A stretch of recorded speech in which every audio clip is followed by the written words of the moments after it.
Católicas del Evangelio. Perdón, voy a poner esto. Ahí está. Bueno, por empezar, ¿a qué llamamos cartas apostólicas? Para que ustedes las conozcan. Las cartas apostólicas son los escritos del Nuevo Testamento que están hechos con un género literario llamado carta, epístolas, y que se le atribuyen a un apóstol. Nosotros sabemos que el Nuevo Testamento está compuesto en su totalidad por 27 obras. Todo el Nuevo Testamento tiene 27 libros o 27 obras o escritos. De esos 27, 21 son cartas. Y dentro de las 21, la mayoría de las cartas son cartas de Pablo.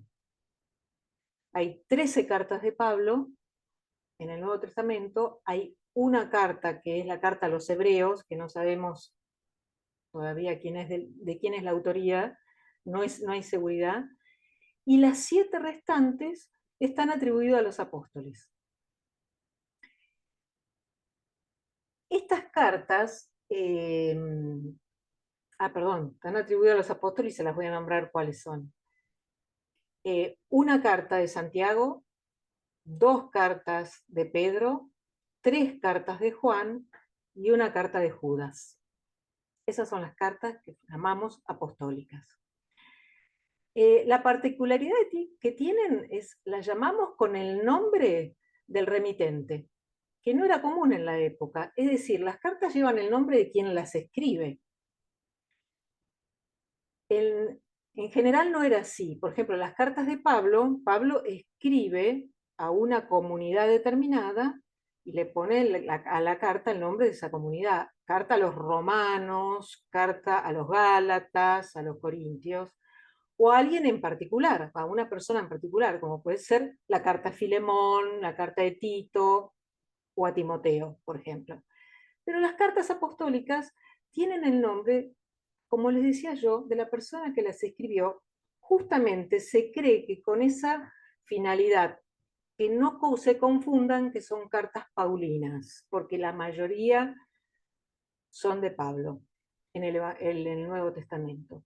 Y además, dada la importancia que tiene Pablo en el Nuevo Testamento y el peso importante de sus cartas, ha hecho que estas 7 humildes cartitas de los apóstoles queden un poco como arrinconadas, poco conocidas, y en realidad les diría hasta poco leídas y poco trabajadas, ¿no?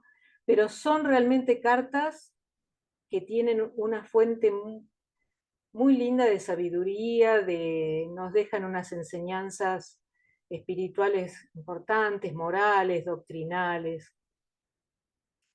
También pueden conocerlas, a lo mejor con el nombre de cartas católicas. Probablemente en la Biblia de ustedes figure como carta católica o cartas universales. ¿Por qué se llaman así? Tenía un sentido esto. Porque estas cartas estaban dirigidas, eran escritas para ser leídas en todas las comunidades cristianas del mundo. Es decir, eran cartas universales. Para todas las comunidades, para las iglesias universales del mundo. El mundo en ese momento tenemos que pensar en el Imperio Romano, ¿no? Tenemos que pensar en Europa, en el norte de África, tenemos que pensar en Medio Oriente, pero bueno, las iglesias católicas, las iglesias cristianas ya estaban, gracias a Dios, formadas y diseminadas por todo el Imperio Romano. Es decir, que son cartas que no van dirigidas a una comunidad especial, particular, ni a una persona, sino que van dirigidas a todas las iglesias cristianas del mundo. Son cartas circulares, digamos, iban pasando de comunidad en comunidad. Bueno, como yo le decía, todos los textos de la Biblia tienen un género literario. El género es muy importante saberlo porque nos marca la intencionalidad que tuvo el escritor al escribir ese texto. Y el género de esto se llama justamente cartas o epístolas.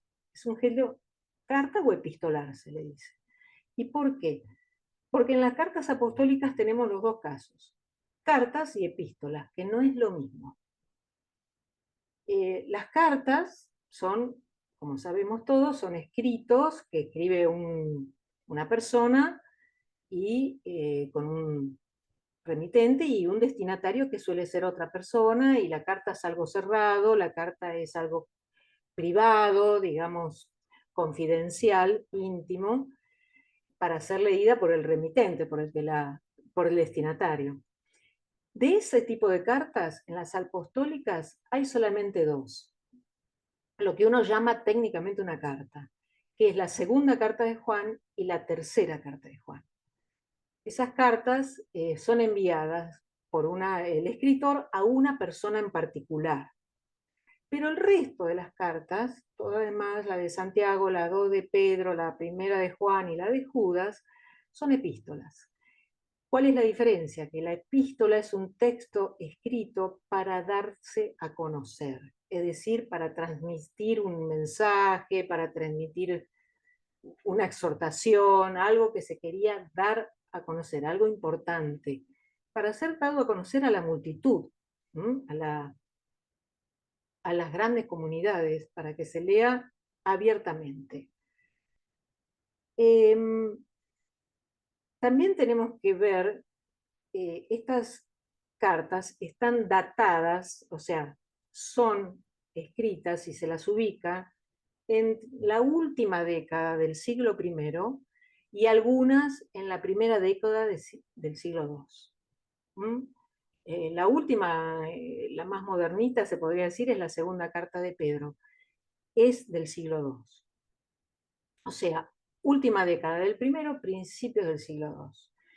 Este dato es importante por muchos motivos, pero por uno de ellos es que nos demuestra que los apóstoles no son los autores de esta carta. Los apóstoles murieron muchos años antes. Es decir, pasaron entre la muerte de los apóstoles y estas cartas aproximadamente una generación y media. ¿Qué pasa, Pablo, que me estás mirando así? Bueno, te tengo acá adelante por eso. Estás muteado, No, no, Pablo. está bien, está bien, está bien, está bien.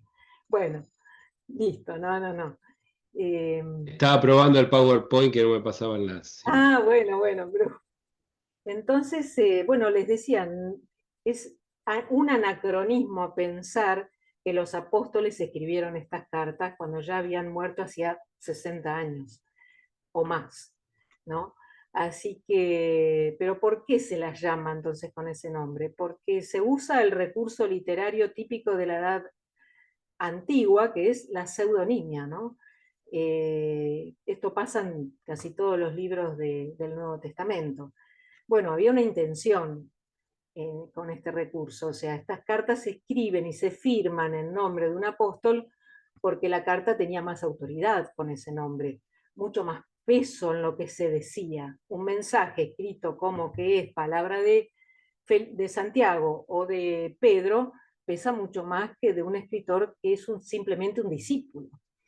Y además de que tenía más peso y más solidez y más autoridad la carta, el que la firma en nombre de Santiago evidentemente ha sido un discípulo, es decir, lo que está queriendo es mantener esa línea de pensamiento de Santiago, de Pedro, que quiere preservar y mantener. Por eso digo que es un recurso muy usado, muy bien visto, y a lo mejor a hoy nos resulta raro porque nos parece como tal vez una falsificación, pero era algo importante para los documentos de esa época, ¿no? Bueno, también podemos decir de estas cartas que fueron de las últimas en entrar en el canon de las Sagradas Escrituras. Estas cartas, como yo les dije, fines del siglo I, principios del II, no fueron tan usadas por las iglesias primitivas. Si bien llegaban, algunas a lo mejor, algunas iglesias de algunos lugares medios difíciles por ahí no las han recibido, otras sí, pero a la vez eran cartas como muy cuestionadas en los primeros siglos. No estoy diciendo primeros años, los primeros siglos, porque consideraban que no eran cartas inspiradas, estaban ahí en la duda, estaban en la duda. Es decir, la verdad se las cuestionaba mucho. Algunas comunidades las usaban sin ningún problema, pero otras, por ejemplo, nosotros, el documento más antiguo que se conoce de la lista de los libros que integraban las Sagradas Escrituras es el canon de Muratori. Ese canon, que es la lista de los primeros libros más antiguos de las Sagradas Escrituras, se encontró en una biblioteca de Italia, lo encontró un historiador, investigador llamado Muratori.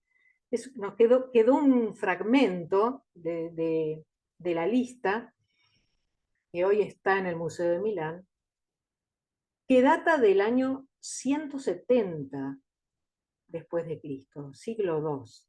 Y ahí está enumerado uno por uno los libros que integraban las Sagradas Escrituras. Donde no aparecen para nada, estamos hablando fines del siglo II, las cartas católicas. En el siglo III, Orígenes, el famoso teólogo alejandrino, que manejaba muy bien toda la parte de la escritura y de la fe, decía que las cartas apostólicas eran dudosas. Y en el siglo III, Eusebio de Cesarea, que fue un importante obispo, teólogo también, obispo de Cesarea Marítima, por eso se llamaba así, quien escribió una obra muy importante de las comunidades cristianas primitivas, una obra de 10 tomos, Eusebio de Cesarea fue muy importante, sostenía que las cartas apostólicas estaban en disputa, decía él. Es decir, no estaban todavía, se estaba debatiendo el tema. Los que definen la situación de las cartas apostólicas recién va a ser en la Edad Media, el Concilio de Trento, en 1546. El concilio, o sea, pasaron 15 siglos desde que se escribieron, pero el Concilio de Trento es el que define el canon de las Sagradas Escrituras de por vida. Es decir, las declara dogmáticas, verdad absoluta que no se discute más. Y en ese canon entran, por primera vez y definitivamente, las 7 cartas apostólicas. A partir de ahí, estas cartas ya son para la Iglesia reconocidas, legalizadas y se las usa en la liturgia y se las usan en la enseñanza de la doctrina de la fe. Bueno, esperen que un poquitito de agua, como introducción un poco para que conozcan lo que eran. Entonces ya sabemos que son cartas que no están escritas por los apóstoles, que son de fines del siglo I, principio del siglo II, y que fueron escritas para ser enviadas a iglesias cristianas del mundo, ¿no? Bueno, tendríamos que ver ahora, o sea, ¿cuál era la finalidad? ¿Para qué se escribieron estas cartas? Esto es lo importante a veces de tener en cuenta un género literario, que nos está marcando cuál era el motivo que a este escritor o a estos escritores los movieron para escribir y enviar estas epístolas, ¿no? ¿Qué estaba pasando en estas comunidades? Y entonces acá tenemos que tener en cuenta, como les digo, el año del que estamos hablando. Ya no son las comunidades primitivas de Pablo estas, ¿eh? No son iglesias en formación, en el inicio. Esto lo vamos a leer en las cartas paulinas, pero estas comunidades cristianas ya estaban establecidas, ya estaban bien organizadas, eran iglesias formadas, estructuradas, tenían un presbítero, tenían autoridades jerárquicas. El presbítero era la autoridad más importante, no era cura, era un presbítero, todavía no hablamos de cura. El presbítero era una persona muy preparada que enseñaba las Sagradas Escrituras y que dirigía a la comunidad. Debajo del presbítero había diáconos, es decir, uno ya ve comunidades bien formadas, consolidadas y en crecimiento. Pero como toda organización cristiana organizada como iglesia, tenían problemas. Y esto lo podemos ver como nos pasa hoy en nuestras iglesias. Lo mismo. Problemas internos y problemas externos. Y estas cartas están dirigidas justamente a tratar de solucionar, de aconsejar digamos, por los problemas que estaban atravesando. ¿Qué tipo de problemas?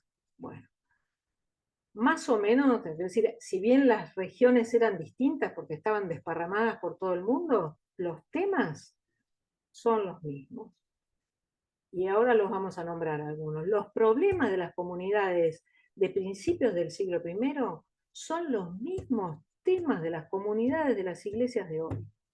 Prácticamente lo mismo. Lo que cambia es el entorno, el contexto, la situación. Pero el problema que se ve ahí es el problema de hoy. Y para hacerlo así un poco general, me voy a decir que internamente los grandes problemas eran la ambición de poder y de los cargos dentro de la iglesia, no para servir, sino para tener poder. La discriminación que se hacía dentro de la iglesia de quienes entraban y quienes quedaban afuera, quienes eran admitidos y quienes no.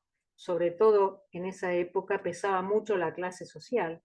Los ricos tenían lugares privilegiados en la iglesia, los pobres quedaban afuera, los hombres, las mujeres, había mucha discriminación, peleas internas, peleas por habladurías, rencores, falta de sensibilidad. Eso es algo que lo vemos en todas las cartas.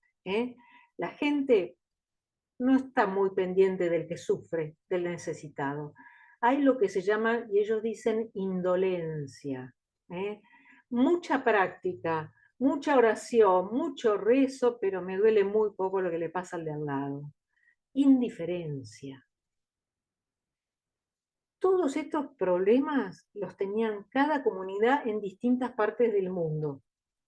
Y después también tenían un problema que les venía de afuera, que era muy serio, que era la persecución que tenían por ser cristianos. El Imperio Romano no quería el cristianismo, porque los cristianos no reconocían al emperador como Dios. Por lo tanto, no le rendían culto, no participaban de las fiestas paganas, ni de las comidas, y eran perseguidos, pero perseguidos a muerte. Hubo persecuciones, la de Diocleciano, la de Domiciano, que fueron terribles, porque además el emperador y el pueblo pagano que no quería a los cristianos, cualquier problema o complicación en el imperio era culpa de los cristianos. Era así, se vivía una tensión tremenda que les venía de afuera. Tenían problemas internos, pero también tenían problemas de afuera. No olvidemos que Nerón, por ejemplo, acusó a los cristianos del incendio de Roma, ¿no? Así era. Y a raíz de eso la muerte en Roma de Pedro y de Pablo. Esto siguió por 4 siglos. Las persecuciones terminaron recién en el siglo IV con el emperador Constantino, cuando en el edicto de Milán, en el año 313, declara legítima la religión cristiana y le garantiza la libertad religiosa. Y ahí se terminaron las persecuciones, pero tuvieron 4 siglos. No eran odiados, no eran queridos. Por los mismos paganos, por la misma gente también. Decían que los cristianos eran incestuosos, por ejemplo, porque entre ellos se llamaban como hermanos, pero se casaban al mismo tiempo entre ellos, porque comían el cuerpo de Cristo. Es decir, bueno, se vivía en una tensión permanente con los de afuera, y el cristianismo de alguna manera estaba muy marginado, muy apartado, eran iglesias que vivían esas situaciones difíciles.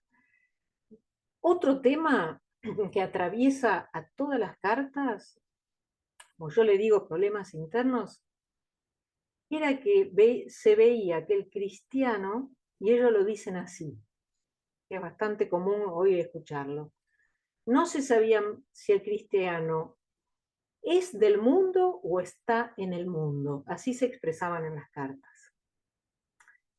¿Y esto qué quiere decir? De alguna manera nos están diciendo, el mundo es el mundo material, el mundo con el que uno vive todos los días. Uno está en el mundo. Uno vive en el mundo, pero estar significa también que con lo que uno tiene alrededor y lo que está rodeado, nunca tiene que dejar de reconocer que uno tiene una fe y que tiene que dar pruebas de esa fe, ¿no? Es decir, darle prioridad a lo que tiene prioridad. Ser del mundo es vivir para las cosas del mundo. Ser del mundo es vivir rodeado de lo material y pensando en eso. Entonces, bueno, ahí estaba un poco el problema, ¿no? Si bien los bienes materiales en esa época y hoy en día son esenciales para vivir, ¿eh? El dinero es esencial para vivir, las comodidades son esenciales para vivir. Bueno, lo que decían estos escritores eran que eso no sea el motivo de tu vida, ¿no? La mirada un poco más cristiana, que es al desapego a las cosas materiales. Que sirven, sirven, pero que ellas no manejen tu vida. Entonces el planteo es, ¿sos del mundo o estás en el mundo? Un poco lo que decía la lectura del domingo pasado, ¿no? La de Lucas, la parábola del administrador sagaz, creo que es, ¿no? El que, bueno, un poco es eso, ¿no? La parábola dice eso, no se puede tener dos señores, ¿no? No se puede tener dos señores, no se puede tener a Dios o al dinero como señor, se honra a uno solo. Y bueno, entonces ese era un tema también muy importante que lo vamos a encontrar en todas las cartas. Lo importante de estas cartas católicas, que realmente son un testimonio muy, muy, muy valioso de cómo vivían las primeras comunidades. Y bueno, entonces, ¿cuál era la finalidad ante esta situación? Las cartas lo que querían era exhortar a los cristianos a que mantengan la esperanza y la fe, a pesar de todas estas situaciones que yo les estoy contando, divisiones internas y problemas externos. Entonces, lo que dicen las cartas, lo que tratan de hacer es reforzar la fe en las comunidades. Tratan de dar respuesta a los problemas que tienen. Les marcan pautas de conducta a seguir. Hablan mucho sobre las advertencias y en los peligros que tienen las comunidades, sobre todo porque al estar como desunidas entran muchas profetas, digamos, falsos profetas, falsas ideas, y bueno, estén atentos a eso. Todo tipo de desviaciones que pueda tener la comunidad y sobre todo escribían para alentarlos a la unidad, que vuelvan a la unidad. En realidad el problema más serio que se ve es la falta de fe. Ese es el problema más serio que tienen. La falta de fe, y esa falta de fe lleva también a la falta de la práctica, a no practicar, digamos, los principios cristianos. Como les digo, estos son temas que también los vemos hoy, acá en nuestra iglesia. La presencia del mundo pagano alrededor también influía. La falta de fe abría la puerta a que, bueno, nada, a compartir cosas también del pueblo pagano, la idolatría por las cosas materiales, y bueno, básicamente eso. El desánimo de la fe se debía también mucho porque siempre estaban con la esperanza de la segunda venida del Señor. Las comunidades fueron muy formadas por Pablo antes con eso, ¿no? Cumplan, sigan los consejos, vivan como cristianos, que el Señor está por venir. El Señor pasaban los años y eso se diluía.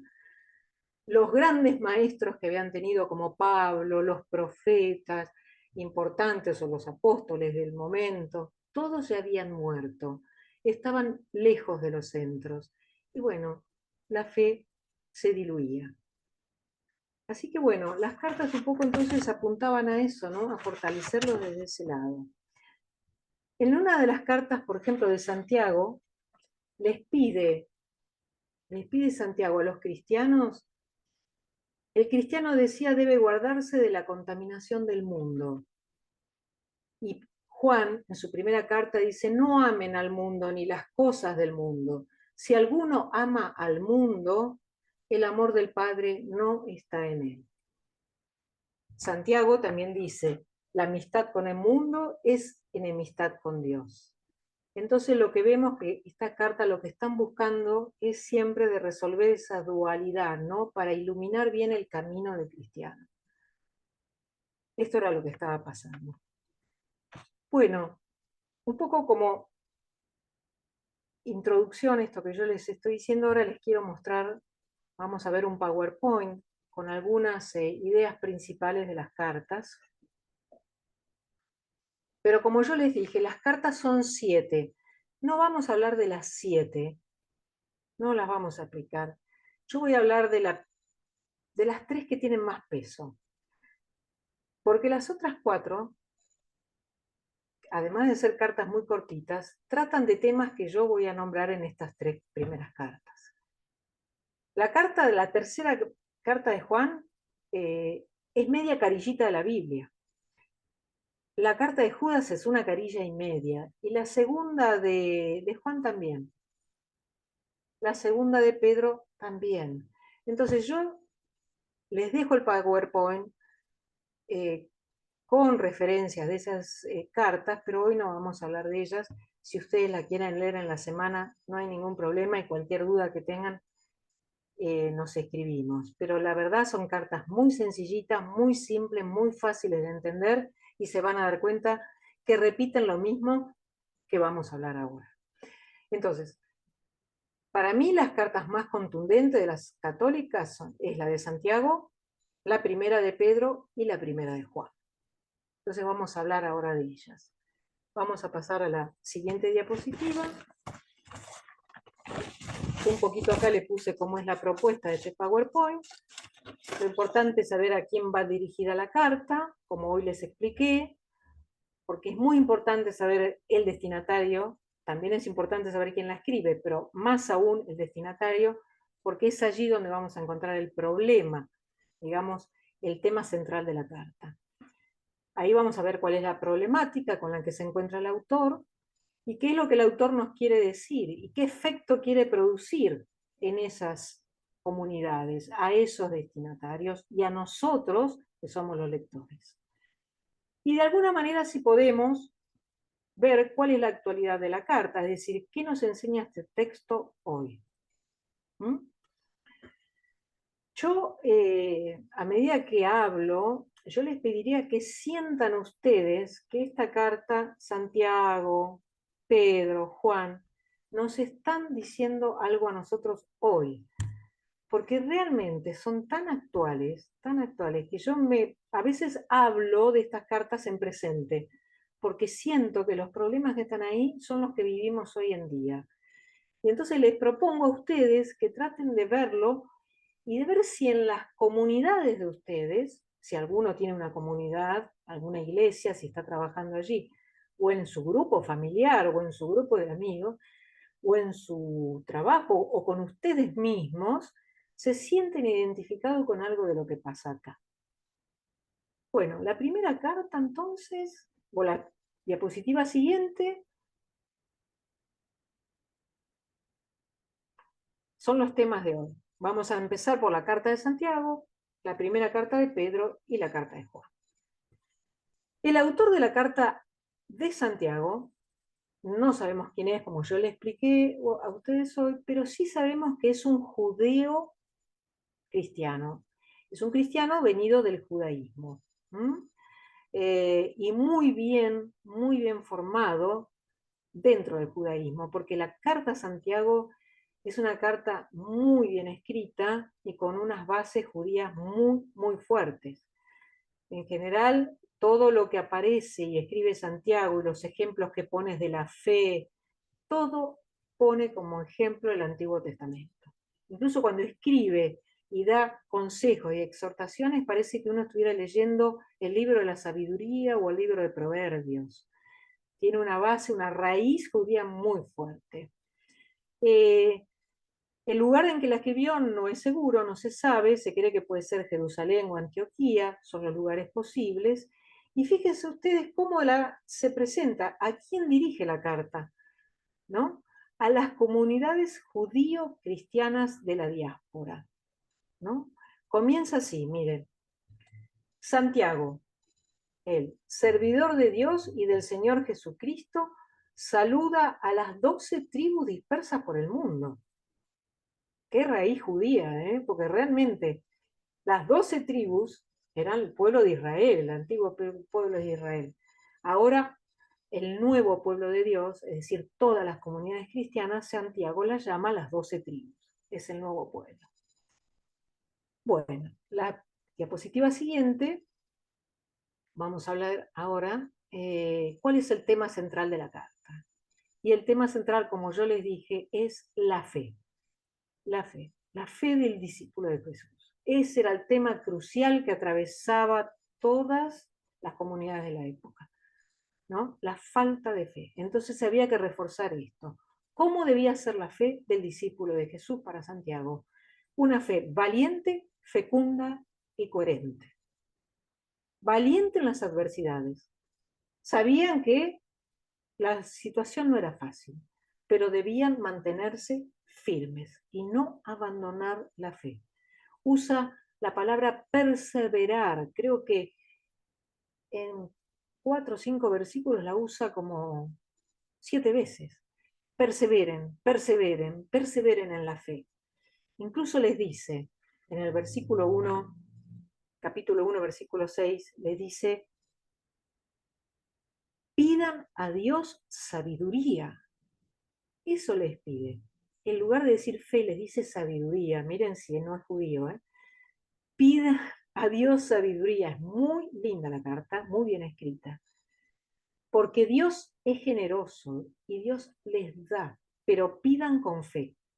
Pidan, porque tienen que perseverar en la fe. La fe tiene que ser fecunda. Es decir, no hay que solamente decir tengo fe, voy a misa, rezo todo lo que tengo que rezar. Tengo que ponerlo en obras. Las palabras las tengo que llevar a la práctica. La fe sin las obras es una fe vacía, es una fe estéril, decía él. Escuchen la palabra, les decía, y pónganla en práctica, porque eso es una fe fecunda. Escuchar la palabra con el corazón se refiere, no con el oído. Escuchen la palabra para ponerlas en práctica. Y después, coherente, es decir, vivir de acuerdo a las creencias, a los valores. Lo tenemos que manifestar eso, no solo creerlo y ser consciente. Practicamos el perdón, somos generosos, somos sensibles ante el dolor de los demás, somos solidarios, somos coherentes con lo que creemos. Vuelvo a decir, esto que dice Santiago en el siglo I es como si nos estuviera hablando ahora a nosotros como discípulos. ¿Vamos siempre con la verdad? Bueno, le pongo pregunta, ¿no? Porque es así.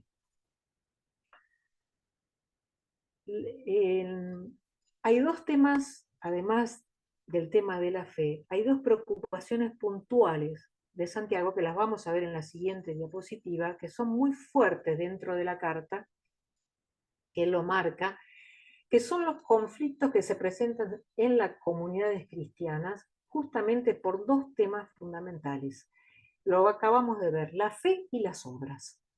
El hombre no es justificado solo por la fe, sino también por las obras. Es decir, hagan, por eso se diluye la fe, ¿no? Hagan.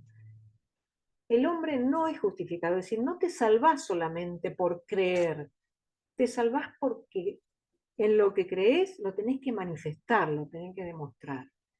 Por eso yo quería, si alguno de ustedes quiere leer eh, esta lecturita, estos versículos de la primera carta de Santiago, si no lo leo yo, porque me parece tan lindo lo que dice acá, para que lo tengan presente.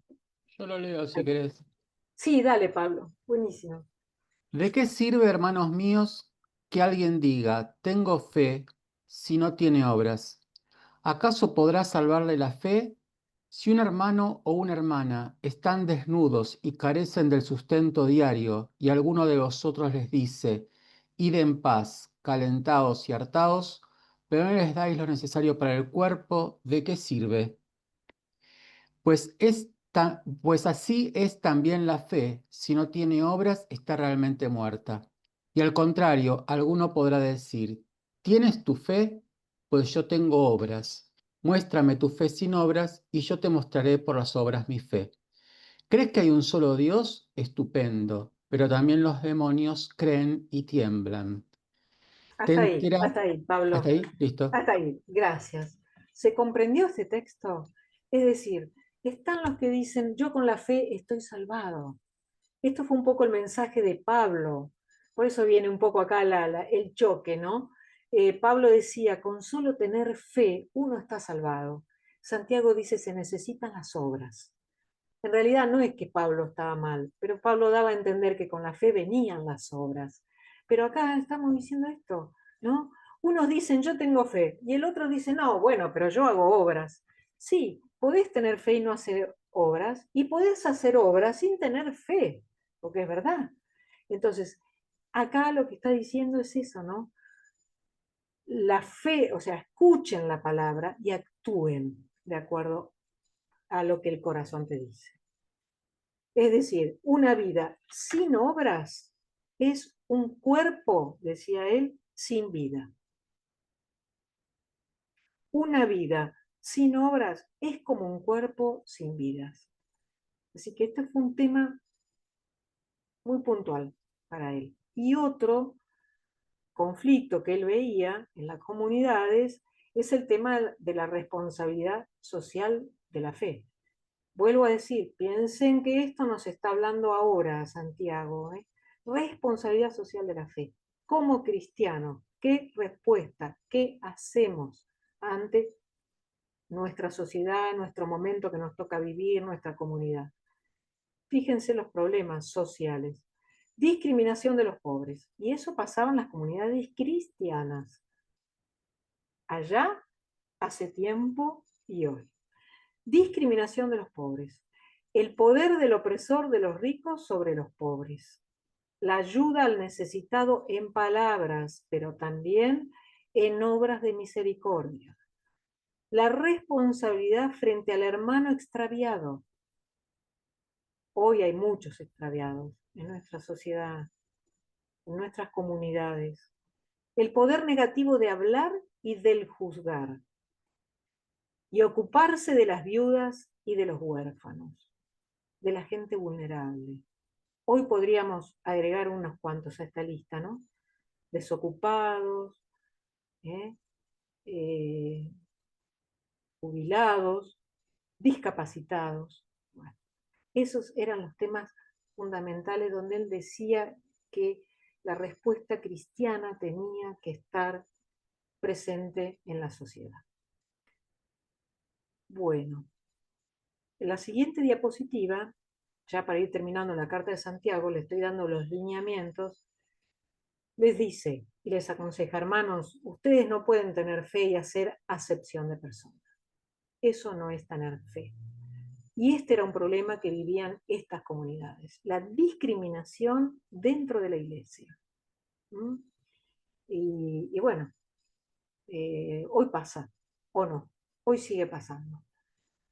El culto verdadero a Dios se manifiesta en el amor al prójimo. Amarás a tu prójimo como a ti mismo. Y bueno, y para ir terminando, les quería comentar, la carta no es larga, es breve. Todas las cartas son muy, muy ricas, o sea, uno tendría que hacer 3, 4 horas o 2 clases de estas cartas, pero le estoy dando los lineamientos generales.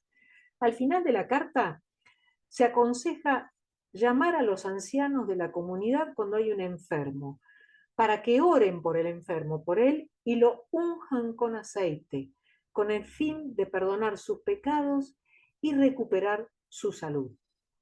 Lo pongo porque esta es la raíz, como pongo acá, de lo que después será el sacramento de la unción de los enfermos. ¿Mm? Estas prácticas de ungir con aceite al enfermo para rezar y para que se recupere, no es que aparezca en la Carta de Santiago, esto ya aparece en la Biblia, pero esto, con los años y en el Concilio de Trento, nuevamente, en la Edad Media, esto se define como dogma de fe, ¿no? Como dogma sacramental. Los sacramentos, dice el Concilio de Trento, fueron instituidos por Dios para la salvación del hombre. Las prácticas que ya se hacían en esta época. Bueno, con esto más o menos les doy un pantallazo. Sería muy lindo que ustedes la lean. Y bueno, y pasamos a la primera carta de Pedro. La primera carta de Pedro es distinta a la de Juan, perdón, a la de Santiago. Porque la de Santiago, cuando uno la lee, uno lee, parece una catequesis la de Santiago, porque nos está dando exhortaciones todo el tiempo. ¿Cómo tenemos que hacer para ser mejores cristianos? ¿No? La de Pedro es una carta que, si bien da consejos y exhortaciones, nos dice, nos habla al corazón. Pedro nos dice cómo tenemos que ser como cristianos. ¿Cuál es nuestro corazón como cristianos? Es como más teológica y es muy linda. Está dirigida esta carta a los que viven, así empieza, como extranjeros en comunidades cristianas de las provincias de Asia Menor. Ponto, Galacia, Capadocia, Asia y Bitinia. Estos lugares que sí en un momento fueron evangelizados por Pablo. Pablo estuvo en Asia, en Éfeso, en Galacia, ¿no? En Bitinia no llegó a entrar, y del Ponto y de la Capadocia no sabemos, pero en Galacia y en Asia estuvo Pablo. Ahora está evangelizando, ahora llega la carta de Pedro. El autor no sabemos quién es, seguramente un gran discípulo de Pedro. La carta, en realidad, acá yo puse fines del siglo I porque hay algunos libros, pero la gran mayoría coinciden que es directamente del siglo II, y fue la carta, la última en entrar, la más nueva, digamos, de todo el Nuevo Testamento. No sabemos tampoco dónde se escribió, pero se cree que fue en Roma, se sospecha, porque cuando se termina la carta él se despide y dice, desde la ciudad de Babilonia. Obviamente que no era Babilonia, sino que era, por no nombrar a Roma y no generar problema con el imperio, le pone el nombre de Babilonia, que era, digamos, la ciudad capital del imperio babilónico, el poder. Pero también algunos dicen que puede haber escrito en Antioquía, en Siria, de Antioquía de Siria, porque usa mucho las palabras cristiano. Y ahí surgió por primera vez la denominación de los seguidores de Jesús como cristianos. Entonces, pero en realidad no se sabe. Podría ser Roma, lo más probable. Bueno, ¿cuál es el tema? La problemática que se percibe en esta carta, primero, está dirigida a grupos cristianos, esta vez venidos del paganismo, no tanto como la carta de Santiago, que eran más que nada judíos cristianos, ¿no? Esto está dirigido a grupos que eran paganos que se han convertido, y eran paganos porque en la carta lo dice.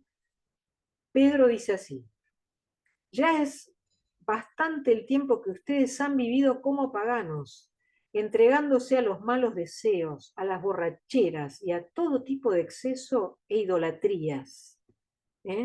Entonces, ahora se han convertido, y por haberse convertido al cristianismo, los paganos nunca perdonaban eso.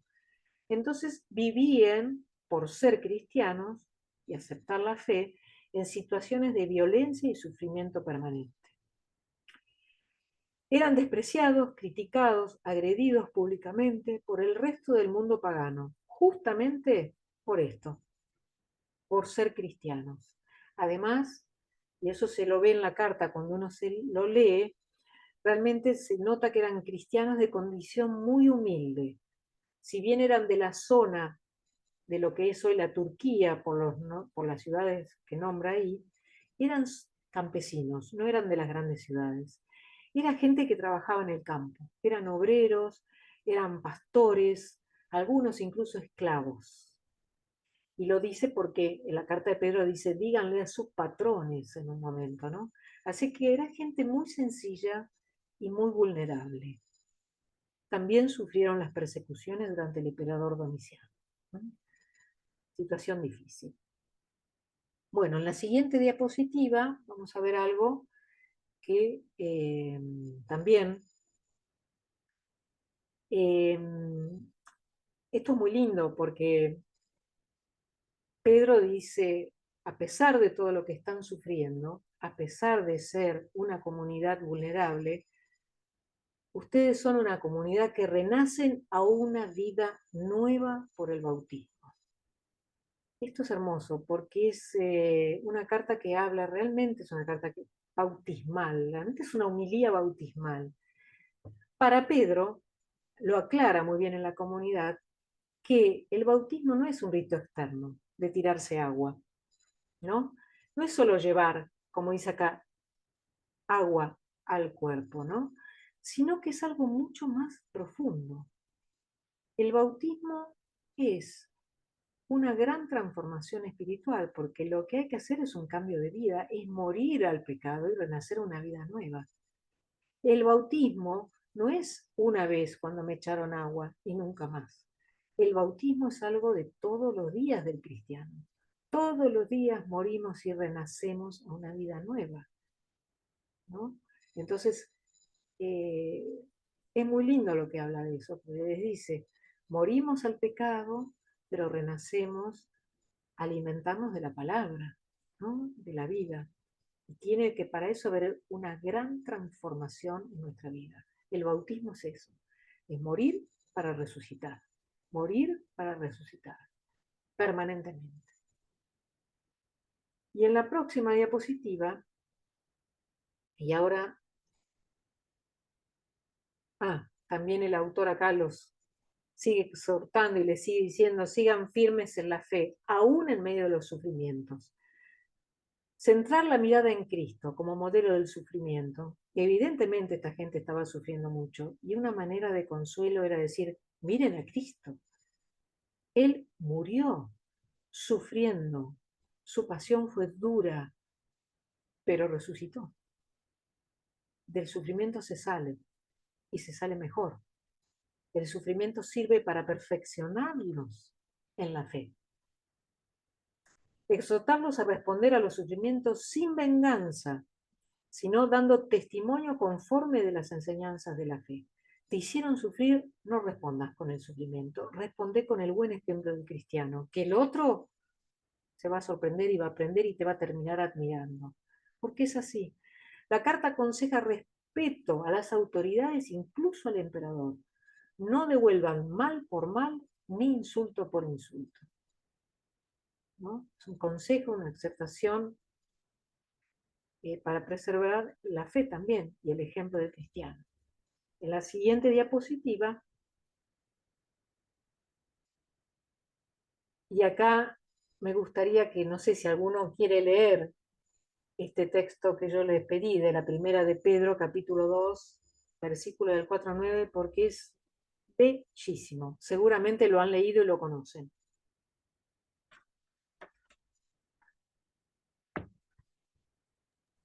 Yo lo tengo, pero no quiero. Si lo tiene otro, que lo lea. ¿Es donde dice la piedra viva? Sí, ¿En esa parte? sí. Bueno, Al la piedra acercarse, viva. sí. Acercando acercándonos a Él, piedra viva, desechada ciertamente por los hombres, mas para Dios escogida y preciosa. Nosotros también, como piedras vivas, ser edificados como casa espiritual y sacerdocio santo, para ofrecer sacrificios espirituales aceptables a Dios por medio de Jesucristo.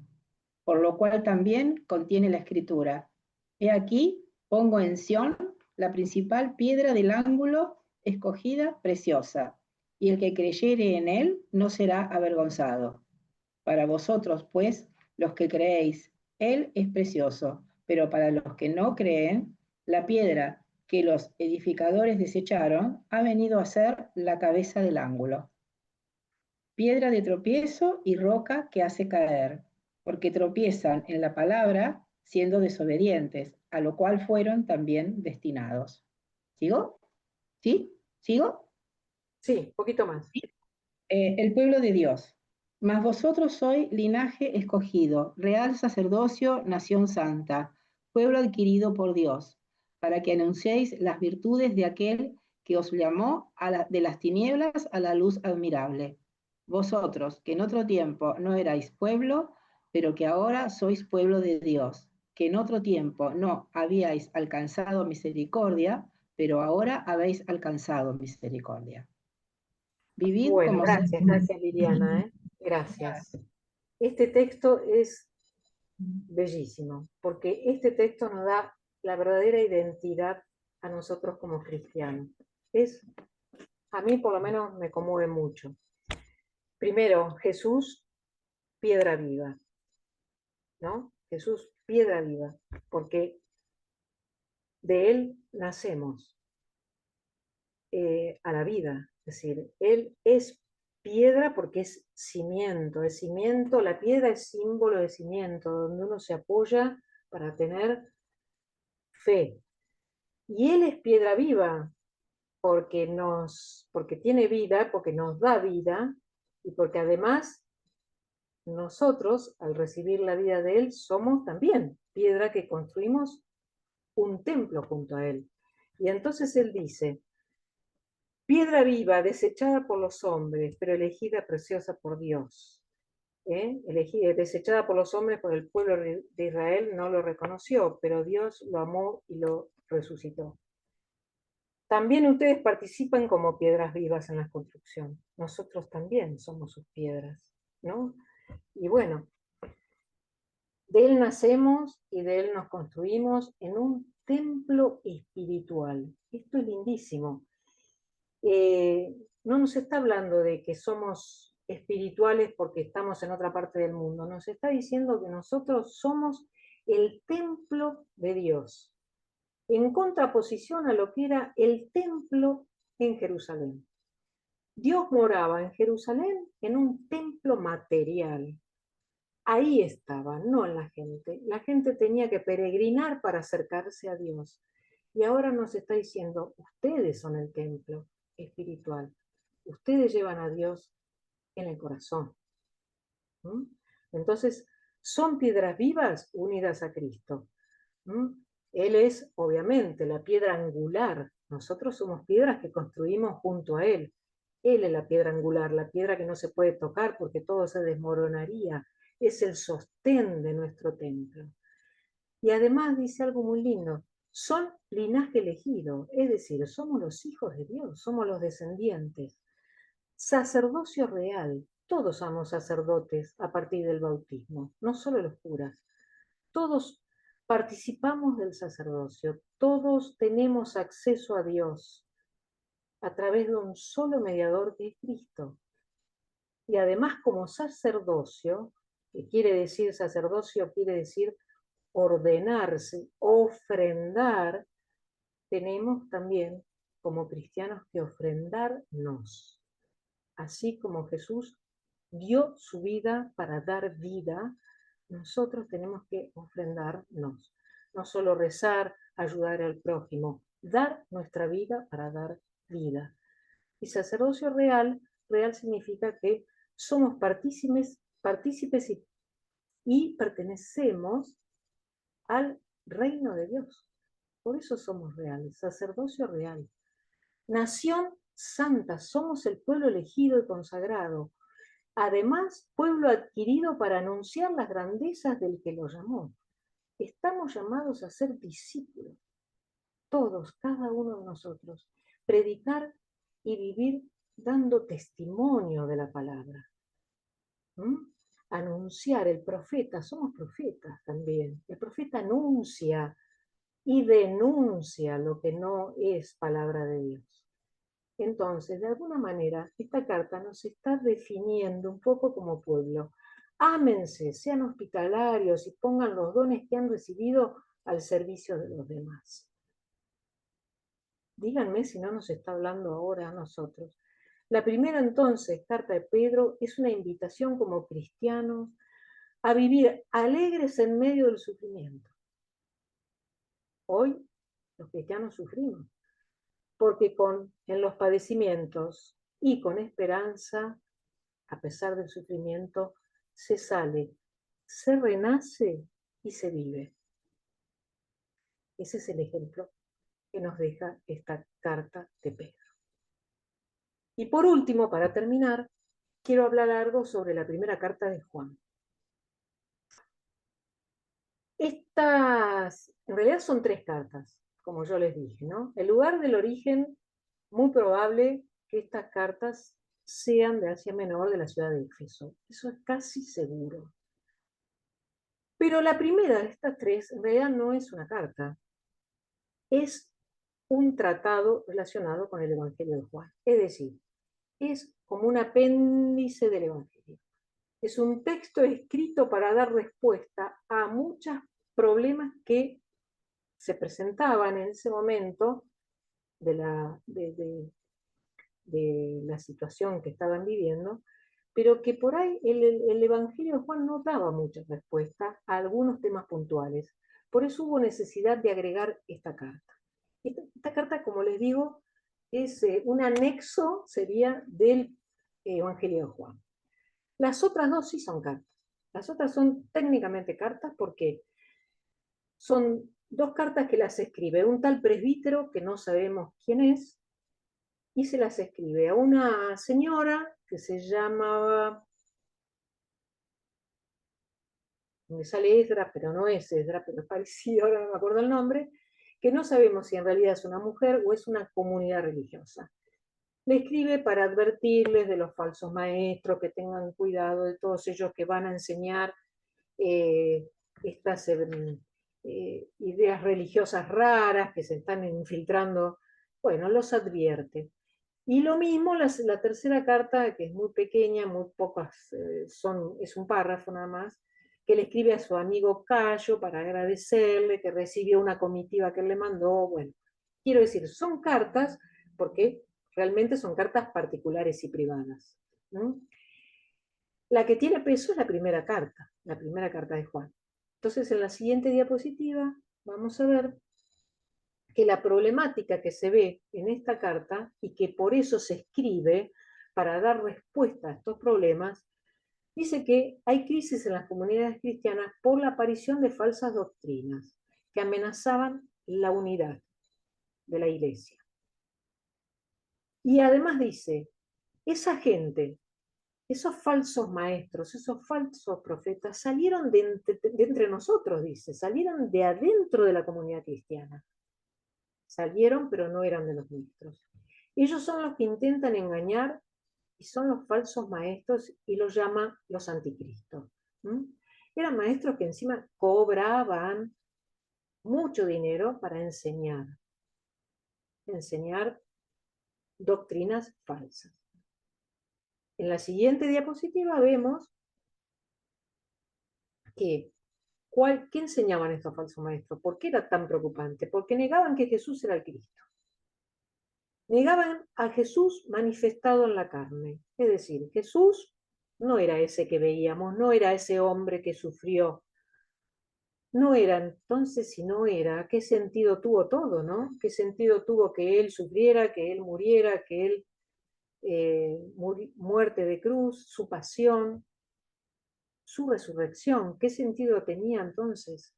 Decían estos grupos de falsos maestros que ellos enseñaban porque no tenían pecado, que decían también que bastaba con conocer a Dios, que el que conocía a Dios ya estaba salvado, que no hacía falta cumplir ningún tipo de mandamientos.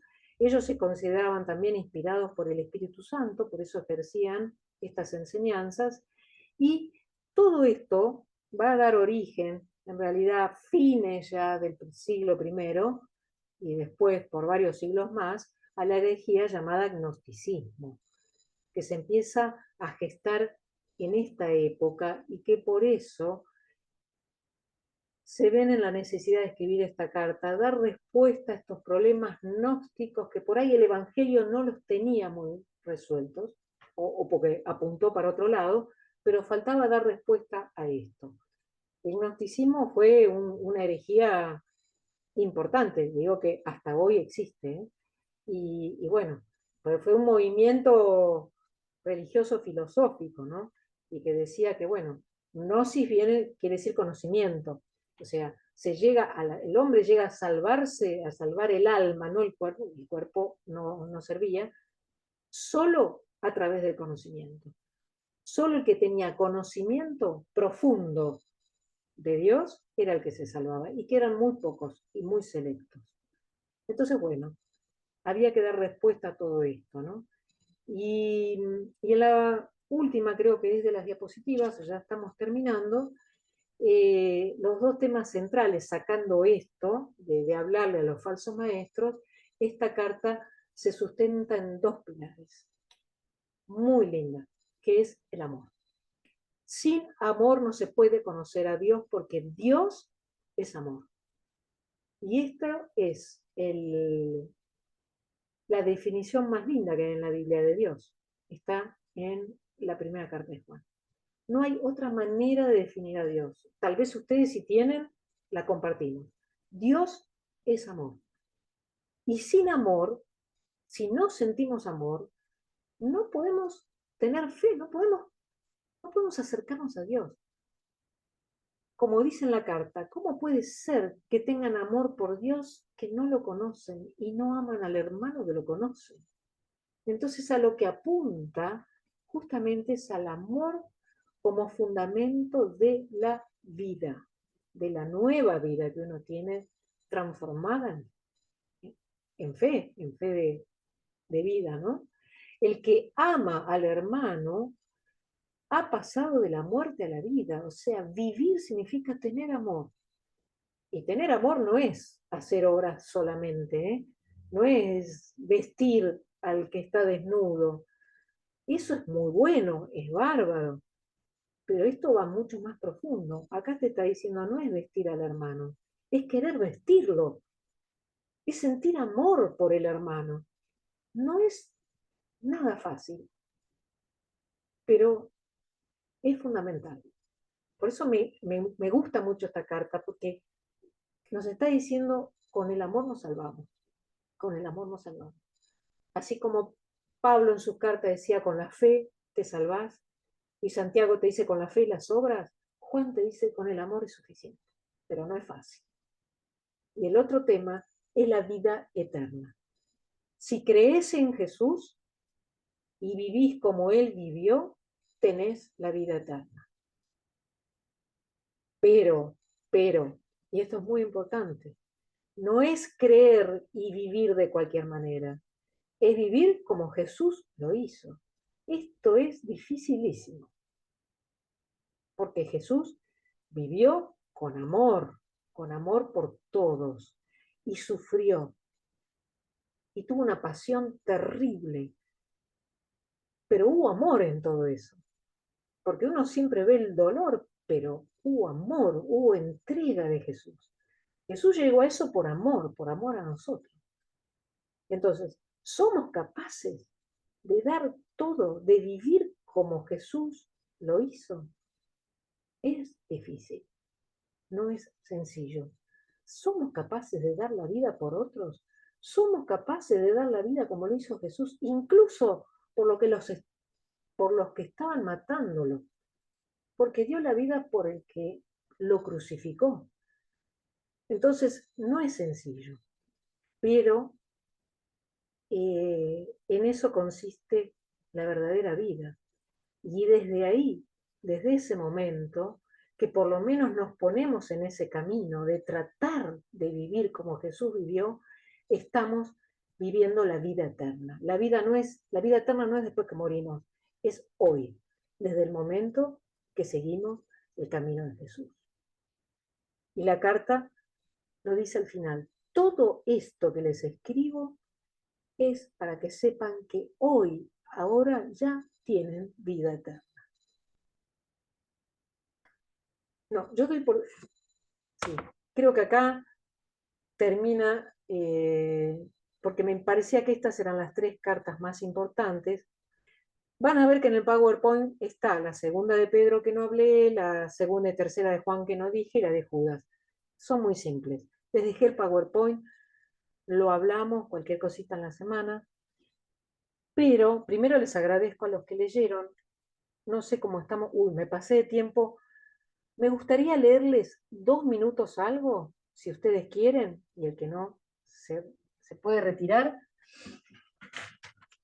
porque quiero que por ahí, si hay alguno que tiene interés, a mí me gustaría, y por ahí otros, nuestros compañeros también, que si se sintieron identificados en algo de todo esto que se dijo, con los consejos, las exhortaciones de los apóstoles, de las cartas de los apóstoles, de acuerdo a lo que ustedes viven en sus comunidades, puedan comentarlo, puedan comentarlo. Les dejo algunos consejitos de Pedro, de Santiago y de Juan. Escúchenlo porque esto es para ustedes. Hermanos muy queridos, deben de estar dispuestos a escuchar con el corazón y a ser lentos para hablar. Pongan en práctica la palabra, no se contenten con oírlas. No es suficiente. La lengua es un miembro pequeño, sin embargo, puede jactarse de hacer grandes cosas. Con la lengua bendecimos a nuestro Dios y con ella maldecimos a nuestros hermanos. Donde hay rivalidad y discordia, hay también desorden y toda clase de maldad. Hermanos, no hablen mal los unos de los otros. Ustedes no tienen, dice Santiago, Pedro y Juan, porque no piden. O bien piden y no reciben porque piden mal. Con el único deseo piden de satisfacer sus pasiones. Acérquense a Dios y Él se acercará a ustedes. ¿Quién eres tú para condenar a tu prójimo? Ámense los unos a los otros con un corazón puro. Practiquen la hospitalidad sin quejarse y pongan al servicio de los demás los dones que han recibido. Y por último, para terminar, ya que hablé de persecuciones de los cristianos en la época del Imperio Romano del siglo I, les voy a dar un panorama actualizado del año 2024 sobre las persecuciones de los cristianos en el mundo. Según la ONG Open Doors, Puertas Abiertas, que es muy conocida, más de 380 millones de cristianos sufren altos niveles de persecución y de discriminación por la fe. ¿Qué forma de persecución? Asesinatos, arrestos, detenciones ilegales, destrucción o cierres de iglesias, hogar y escuelas religiosas también destruidas, desplazamientos forzados de comunidades cristianas, abusos sexuales a las mujeres cristianas, todo tipo de presiones para abandonar la fe. Los países que sufren más afectados esta realidad: África, Somalia, Libia, Sudán, Nigeria. Esto de todos los días, esto pasa todos los días. Pakistán, Afganistán, Yemen, Myanmar, Corea del Norte. Es terrible. América, hemos tenido hace muy poquito en Nicaragua. La dictadura de Daniel Ortega encarceló al obispo Álvarez Lagos, condenado a 26 años de prisión por criticar al gobierno y por luchar y defender los derechos de la población indígena nicaragüense. Bueno. con esto doy por terminada la charla, porque quería que realmente estas cartas nos trajeran un poco a la realidad de hoy. Bueno, Muchas gracias, Adriana. de Muy nada, interesante, muy lindo todo. nada. Muy Y si claro. alguno quiere comentar algo, bárbaro. Y si no, Sí. nos seguimos comunicando. ¿Algún Bueno, comentario, alguna reflexión, alguna pregunta que haya surgido? A mí me encantan las cartas porque cuando uno escucha, están referidas a comunidades concretas, ¿no? A diferencia por ahí de otros textos, el autor estaba pensando en una comunidad, en un grupo, entonces los comentarios que hace, los consejos, las explicaciones, las exhortaciones que hace son bien concretas y por eso sí, también sí, nos sí, sentimos sí, sí, identificados, sí, ¿no? sí, sí. Pero uno te das cuenta que la realidad que vivían, ¿viste? No cambió mucho la realidad nuestra, Eso, ¿no? Por siempre eso, Eso es increíble. y por no eso nos la sentimos sorprendemos, palabra ¿no? viva y Mm. decimos que es palabra viva, porque Exactamente que es es palabra viva. real, es así, vive en el corazón del ser humano. Y bueno, estamos en una situación hoy como hace un siglo atrás, dos, siempre hay momentos en los que la palabra nos está hablando al corazón, siempre la palabra nos habla al corazón. Y en los momentos críticos, como las situaciones que vos recién leías, que uno las puede ver, también hacen que la palabra cobre un sentido más fuerte todavía, Tal cual, tal cual. más fuerte evidenciando cosas. No quiere decir Sí, que no sea fuerte sí, cotidianamente en nuestro corazón, ¿no? Pero ahí es claro, como que uno encuentra, este, seguro. Y además estas cartas apostólicas hoy las conocemos como encíclicas papales, es lo sí, mismo. ¿Eh? claro. Es eso, ¿no? Eh, Así como Francisco nos escribió Laudato Si y todo eso, bueno, nos estaba exhortando, nos estaba aconsejando, nos estaba enseñando. Hoy tenemos esto, las encíclicas papales, las constituciones apostólicas, se llaman de otra manera, pero en ese momento, bueno, le decimos cartas apostólicas o católicas, ¿no? Bueno, Eh, se están Sí. despidiendo, por lo que no Gloria, sé, dale. ¿algo más? sí, ¿Quiere comentar eh, algo? Gloria. de todas las charlas que fuimos teniendo, para mí está muy movilizante, Ay, muy, gracias, Gloria. muy, Gracias. muy Tema movilizante. hermoso. eh, Mm, realmente, perdón, ¿no? La emoción. Eh, Eh, yo estaba en un movimiento de colores que a través de Liliana Catalá llegué a hacer este curso de Biblia, que no llegué a hacer del Antiguo Testamento, porque dejé de ser parte del movimiento por esto que vos interpelaste en lo último, en lo que dicen las cartas, ¿no? Porque sí, era plantear, para esto que estamos haciendo, en ninguna parte de la Biblia lo dice, y cuando, no porque yo sea mejor o peor que nadie, porque realmente estoy caminando nuevamente en todo esto y aprendiendo, sí, y, y notar que vos decís, pero para, esto no es así, no lo dice la Biblia, no está en ninguna parte, esto no es lo que... Y terminé yéndome y también terminé dándome cuenta de que realmente es poco lo que importás en la comunidad en la que estás, ¿no? Porque te vas y te fuiste.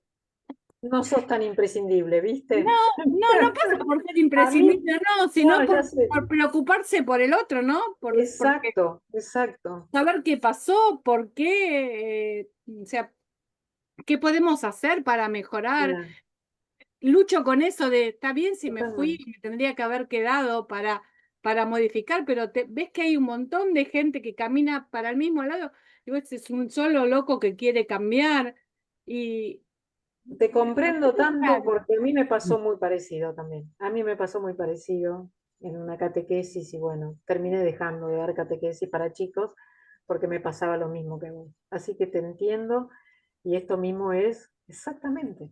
Los problemas suelen ser los mismos entre los seres humanos. Y es así, en la iglesia pasa lo mismo que pasa afuera, en la vida. Pero te comprendo, Gloria, y te entiendo. Y creo que a más de uno nos debe haber pasado lo mismo, ¿no? Eh, y a veces uno encuentra más los ejemplos cristianos fuera de la iglesia que adentro. Lamentablemente es así. Puesto. Y qué Gracias. bueno que se No, encontraron, gracias a vos. ¿no? Gracias. Así que Gracias, Gloria. Gracias. Bueno, No, no sé, si no hay más preguntas, nos vemos. Ahí, Marcelo. Rosana. estaba escuchando lo último. Suele pasar muchas veces, nosotros estamos en un grupo de catequesis también, suele pasar porque las personas por ahí creen ser dueños del carguito que tienen y por ahí no nos dan el lugar que nosotros creemos que tenemos y nosotros vamos a dar un servicio. No vamos a sentirnos representantes de nada, a dar un servicio.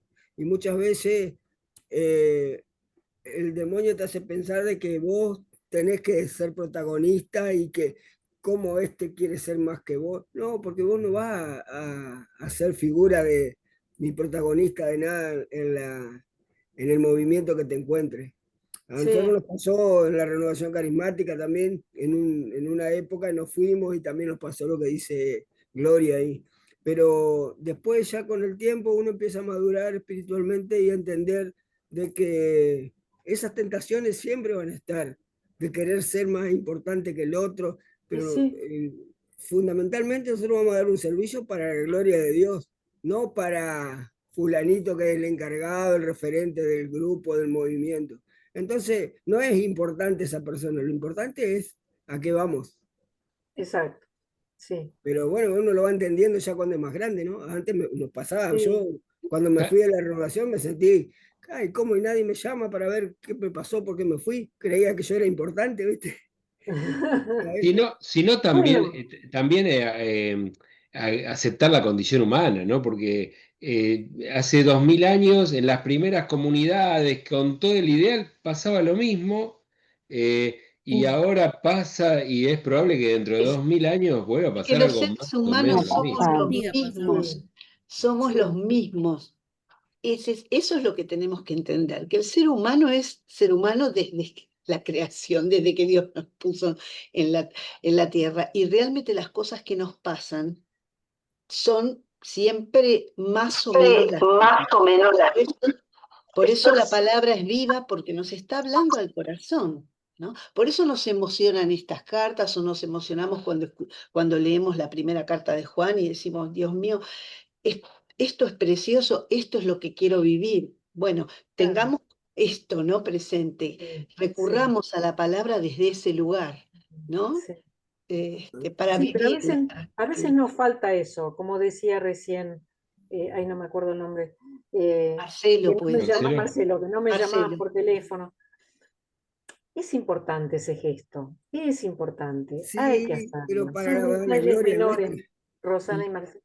Pero yo sé que por ahí no tenemos por qué, pero yo cuando daba catequesis y un chiquito faltaba, y le decía a los demás, ¿alguno llamó para ver cómo está? No, bueno, llamen para ver cómo está, porque es una manera también, ¿no? De enseñarles a vivir un poco lo que, o sea, predicar con el ejemplo. Claro. Pero no es como, Pero bueno, tenemos que ver que nosotros, como te decía antes, no somos importantes. Lo importante es a qué vamos, el servicio que vamos a dar. No, pero Si no, nos va somos a pasar humanos, como Lutero, Marcelo. ¿no? Lutero se sí, enojó Somos y se humanos. fue. No la no, peleó de adentro, se fue. La pero comunidad yo sé, es la comunidad y es la vida nuestra. Entonces, nada, o sea, cada caso es cada caso, Sí. pero hay de todo, pero qué sé yo, es importante ese gesto, aunque no lo tenga conmigo, yo tenerlo con el otro, digamos, ¿no? claro, claro, Eh, sí, y sé lo que eso es importante es importante. también esto, es decir, bueno, y la comunidad hizo lo que pudo, llegó hasta donde llegó en mi vida, y bueno, ahora que a lo mejor me toca otra comunidad, también tener esa capacidad de perdonar a una determinada Apertura comunidad de que no me dio corazón. lo que... Sí, Claro. sí, sí, sí, tal cual, tal cual. Y es la vida del ser humano, digamos, ¿no? Nos pasa con personas, nos pasa con comunidades enteras. Y la iglesia es así. Ujú. eh, Por eso decimos, no es fácil el camino de Jesús, pero bueno, es un desafío hermoso. Las Nos vamos a persecuciones están equivocar adentro. siempre. Mm, mm. Las claro, eso es lo persecuciones que están está bueno, el adentro. desafío, El es lo que nos desafío, propone, digamos, ¿no? La claro. búsqueda. Sí, sí, Sí. sí. Bueno, espectacular. Hermoso. Bueno, Muy bien, gracias. Nosotros por lo menos nos queremos seguiremos. todos acá, ¿no? Acá nos queremos, por suerte. Los queremos, los vamos a llamar. Déjennos el teléfono que después nos hablamos. A fin de año a ver si hacemos un encuentro, una misa presencial, algo Ay, con qué los que, lindo, sí. con los que Bueno, puedan Sí, estar Tenemos que cerca hacerlo, sí. en la sede de Sion. Sí. Igual realmente no pasa por el llamado. El comentario era de esto de no poder transmitir o ver que estás en un lugar y no estás transmitiendo la palabra de Dios, sino estás transmitiendo el antojo de alguien X que es parte, representante del lugar, nada más. Eso Claro, no sí, es por si me llaman o no me llaman, realmente. Claro.